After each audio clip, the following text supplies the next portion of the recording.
Hi everyone, Rachael here. Welcome to this brand new episode of the Ditch the Diet podcast.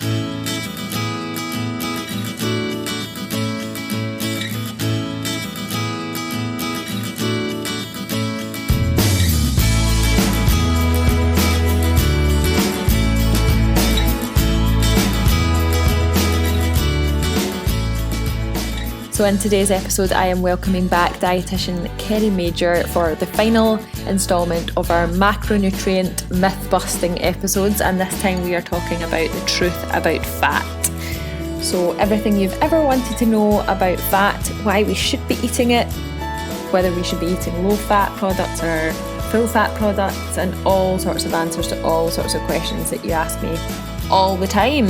So I really hope you enjoy this episode, and I'll be back at the end with some information about how you can find out more about Kerri and her book that she mentions at the end of this podcast episode. And all of the links will be included for you to go ahead and pre-order that if you want. But without further ado, here is the final instalment of this little mini-series, The Truth About Fats. Okay, welcome back to our dietitian from Glasgow, Kerri. How are you this morning? I'm good, thank you. How are you? I'm fine, thank you very much. Thank you for joining us again for the final instalment of our macronutrient enlightenment series. Yep. / dispelling myths. Yep. I think there's going to be a few myths to dispel about this nutrient, because although I think people are starting to learn a little bit more about why we should be eating fat and things like that, but before we get into that, we talk about what exactly is fat. You know, why do we need to eat some fat? Why should we not be eating loads of it? That kind of thing. So an introduction to our little friend called fat. Yeah. So we mentioned kind of on the other podcast that fat's the kind of third and final kind of macronutrient. So I mentioned before that macro just means big, and it just means that it's going to be a nutrient that we need to consume a fair amount of in our diet every day in order to give us energy, and also for different other health benefits as well. So it's something that I think, like you said, is maybe starting to change in people's minds a little bit now. I think for a while, alongside carbohydrates, fat was getting shamed, and it should be something that we should completely avoid. And I think the attitude is starting to change, but I think there is still quite a bit of like fear mongering out there that it is something that we should be avoiding, and it definitely isn't. Again, it comes back down to similar to carbohydrates, the amount that we're eating, but also the type of fats that we're choosing to have as well. So when it comes to fats, I think I mentioned something similar on one of the other podcasts, that fats are, if we talk about them as a whole, are the kind of most energy dense macronutrient that we're talking about. So carbohydrates and protein provide 4 calories per gram of the nutrient, and then fat actually provides 9 calories per gram of fat. So it means that you will be consuming more calories in a smaller portion in comparison to carbohydrates and protein. Mm-hmm. So for that reason, I think that's where it probably has came from, that a lot of people have been let's say thinking that that is or fat that has caused them to put on weight. Mm-hmm. And it's just probably because they are aware that it tends to be something that's calorie dense. Mm-hmm. So when it comes to portion sizes, that's where I say that people need to have a think about how much that they're actually having. Mm-hmm. And I think in the UK, the majority of us can be guilty of eating too much fat, and that is, our high fat products that is causing us to possibly gain weight. Mm-hmm. And it's being mindful of this portion size that we need to think about. So I think in the carbohydrate podcast, I've mentioned that a portion size, if we use kind of handy measures, would for carbohydrates would be about the size of your fist. Mm-hmm. Roughly. For a portion size of fat, often the way I tend to describe it is maybe about the size of your thumb. So it can be a kind of useful way of looking at it. But again, it very much depends on the type of fat that you're looking at. So the different types of fats that we've got, you can split the term fat into the different types of fats. So we've got saturated fats and unsaturated fats tend to be the two kind of groups that we would tend to split them in. Mm-hmm. And both of them is where we need to think about that they have different health benefits, and we need to be kind of more mindful of the types of fats that we choose from there. So yeah. It's quite confusing sometimes, I think, for people, especially when it comes to fats. But should we, again, this is probably, we've covered it in the last couple of episodes, but get asked this quite a lot. Should I be aiming for this is an actual question from someone that listens to the podcast. Should I be aiming to eat a low-fat diet if I want to lose weight? If you're wanting to lose weight, I would say that being mindful of your portion sizes and perhaps choosing foods that advertise themselves as being low in fat may be an option, because in that way you will be probably consuming less calories over the course of the day than if you were to choose foods that were considered quite high in fat. Yeah. So I think it's important to remember here, though, that fat, it's not about trying to exclude it, like I mentioned a wee minute ago, because we need it. We need it not only for energy, but we're needing it for a number of different things. Like it provides us with essential fatty vitamins, so that's vitamins A, D, E and K. We also get essential fatty acids, which is your omega-3 and omega-6, which have different health benefits of their own. We also need it for protecting our organs, so we don't want our fat levels to be really, really low. We also need it for a good insulating layer as well, keeping us warm. It's really important for like brain and nerve health as well, so we need it for that, and hormones. It's got so many roles within our health that we shouldn't be excluding it. I think for when it comes to losing weight, what we are often doing, like I said a minute ago, is that many people are often eating foods that are very high in fat, and will cause them to probably be over consuming on the number of calories that they are eating per day, because like I said, you get quite a large amount of calories in a small portion size of fat. So choosing more options that might be lower in fat might be an option, but it's not about excluding it altogether. Yeah, that's brilliant. What type of foods, like if you were to say, if someone was to like go into a supermarket, what type of foods are the ones that you would consider as being high in fat, or foods that we should be choosing to hit our fat intake for the day? What foods are high in healthy fats, for example, that we could include in our diet? Yeah, so the kind of two different types of fats that I mentioned a couple of minutes ago that we want to be mindful of are ones that are called unsaturated fats and saturated fats. So I'm sure probably a lot of people have heard of, if I choose saturated fats first, which usually gets labelled as the bad fat. The reason that's often given its name is that saturated fat tends to come from things like a lot of animal-based products, and tends to be fats that would tend to be kind of solid at room temperature. So things like butter, cheese, things like that. And the reason that this is kind of linked to poorer health, if we say that, is that if you eat large amounts of saturated fat, it's got links to things like coronary heart disease and things like that, and can put our cholesterol levels up, which isn't good for us. When we look at unsaturated fats, there's kind of a little other kind of two subcategories of that, and it's monounsaturated fats and polyunsaturated fats. And unsaturated fats, if we take that as like a blanket term of those two, tend to be fats that we would say are better for our health, because they usually tend to work in the opposite effect to saturated fats, and will actually work in a way of usually trying to keep our cholesterol levels low, and won't have the same kind of negative effects as what saturated fats will have with regards to our heart health. So monounsaturated fats or polyunsaturated fats, if we take monounsaturated fats first, you'll tend to get that in things like olive oil, rapeseed oil, you'll get it in nuts, seeds, avocados, things like that. Polyunsaturated fats, they tend to cover things like our omega-3s and our omega-6s, and that's the kind of essential fatty acids that I mentioned at the beginning that our body can't make itself, and we actually need to try and get that through our food. So omega-3 is probably the one that we hear most often, and that's usually one that we encourage people to make sure that they try and take a regular amount of every week, and your richest source of that is going to be oily fish. So the recommendations for people are to try and have 2 portions of fish a week, one of which should be oily if they can, and that tends to give us a lot of benefits with regards to inflammation. It's also got different links different researchers coming out over like the kind of last couple of years about it could be useful for brain health in later life. It's also also important for brain health and things as we age, so even from infancy and things as well. So it's a really important nutrient that we need to try and think about taking in as we can during the week. the omega-6, you'll tend to get that from different oils that I've kind of touched on already. So things like your rapeseed oil, canola oil, things like that. And we should be mindful about we should be having them, but being mindful of our portion sizes. And they kind of have much similar effects of what I've mentioned already. So they're involved in kind of good heart health, and will be a better fat option to choose rather than saturated fats that I mentioned a wee second ago.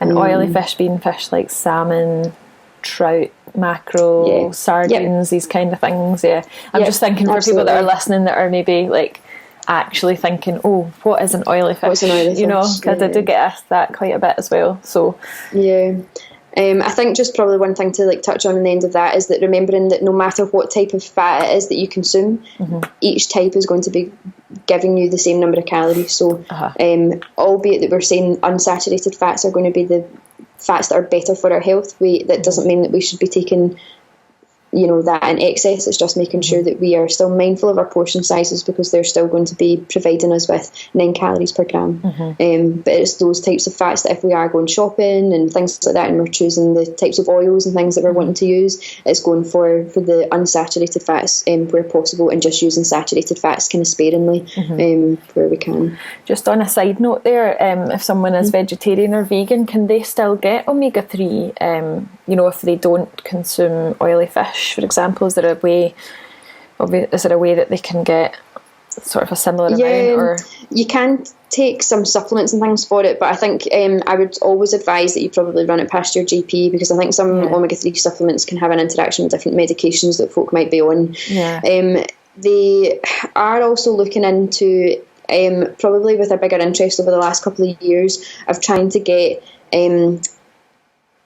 so we get omega-3 from the fish, obviously, that we eat, and the fish end up storing it from the food that they eat.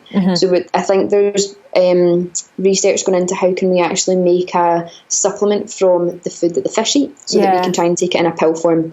And that is hopefully coming, or is kind of I think we'll be able to get it in some kind of health food shops and things, but it's probably best to try and think about making sure that you get it through food first where possible, and then taking supplements and things only if you know that you can't take it. So if you can take oily fish, do it if you can, and just try and make sure you get it from sustainable sources, because I know that that's quite a hot topic at the moment as well. And if not, it's thinking about trying to go for it's usually kind of algae supplements and things that they're talking about, which is hopefully coming and will be a bigger thing as over the next couple of years. Yeah, that's interesting. So I'm gonna give you one of our member questions, one of the member questions, and I've been asked this a million times, I'm sure you have as well, and it's a very subjective question. Should I be choosing low fat or full fat yogurt? Oh yeah, this is one that I get asked quite often as well. I think it depends on your health goals. So I think there used to be a lot of hype before that, again, that we touched on at the beginning, that everyone should be trying to, reduce the amount of fat that they're consuming. And like I said, perhaps if you are looking to lose weight, choosing lower fat alternatives may be an option for you.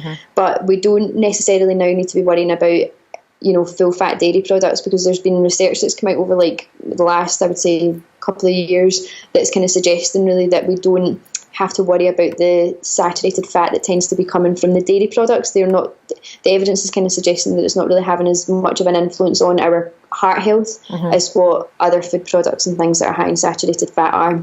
So what I think food manufacturers have been guilty of before is when people have wanted to try and lower the fat, particularly in yogurts, this is one that I bring up quite a lot with clients that I see, is that they'll often tend to lower the fat but increase the sugar content in order to try and keep the flavour. So it's being mindful that if you are choosing a lower fat yogurt, be careful of how much sugar's actually been added. So have a look at the food label bit at the back and see how high sugar is up on the ingredients list. Or also looking at the nutrition label, and if it says carbohydrates and underneath of which sugars, if it says over 5 grams per 100 grams, that's usually kind of suggesting that it's a little bit higher in sugar. So I think that's been mindful with regards to yogurts, because I know that's a thing that food manufacturers tend to do in order to keep the flavour. Probably one of the best ones that I would suggest folk go for is a Greek yogurt, because Greek yogurt in general tends to be lower in sugar naturally anyway. And if you're someone that's wanting to be mindful of the amount of calories that they're consuming a day. If you choose a lower fat option, you're kind of killing two birds with one stone. You're choosing a lower fat option, plus also you've got one that's lower in sugar. If you find that you need to flavour it, often what I'll encourage folk to do is either, can you get some frozen fruit through it and try and make a puree or something through it, or can you add a drizzle of honey, or so that you're in control of the sweetness that you add, rather than it being done by the food manufacturers. So again, coming back to the question, I think it very much depends on your goals, but you don't necessarily need to be thinking I need to choose low fat dairy products all the time. I think that answers all of my questions about fat. Okay.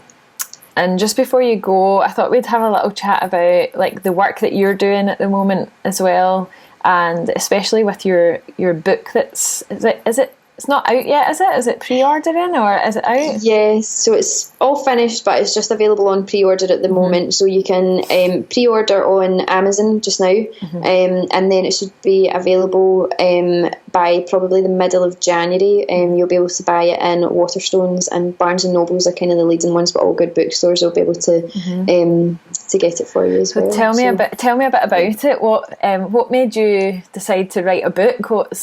Who's it for, and what can we expect?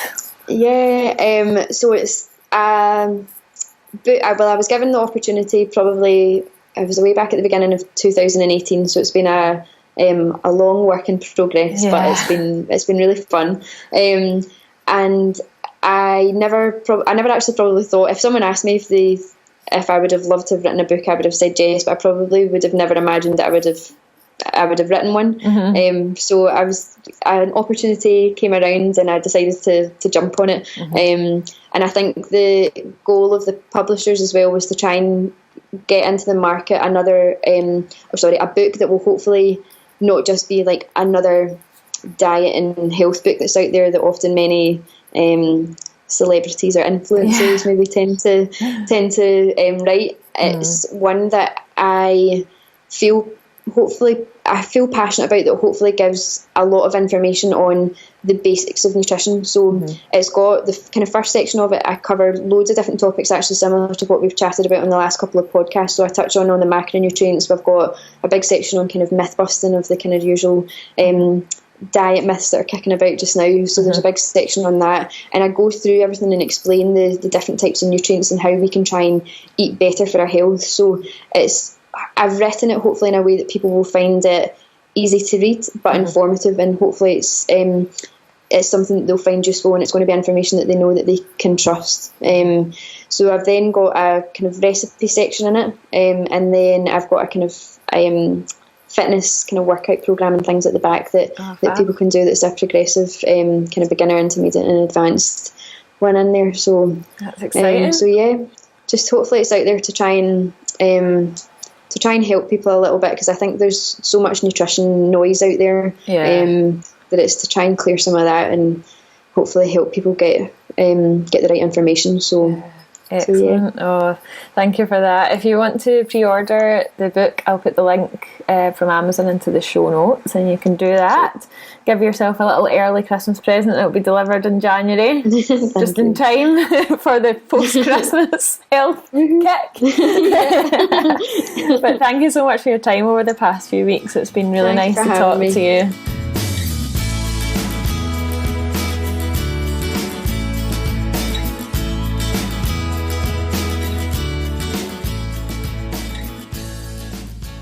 So I guess thanks again to Kerri for her time and energy and incredible information about protein, fats and carbohydrates over the past few weeks. It's been really good to get some clarity and insight into these, and most importantly to dispel any myths surrounding them, so that you can learn the truth and build yourself a balanced diet and a better relationship with food as a result. So for those of you that are listening, thank you very much for being here. I really appreciate you as a subscriber. Please don't forget to leave a review on iTunes or Apple Podcasts, wherever you're listening to the podcast. It makes a big difference to how many people the show gets heard by. So thank you very much in advance for taking the time to do that. I'll be back again very soon with another episode of the podcast. Until then, take care and I'll see you soon.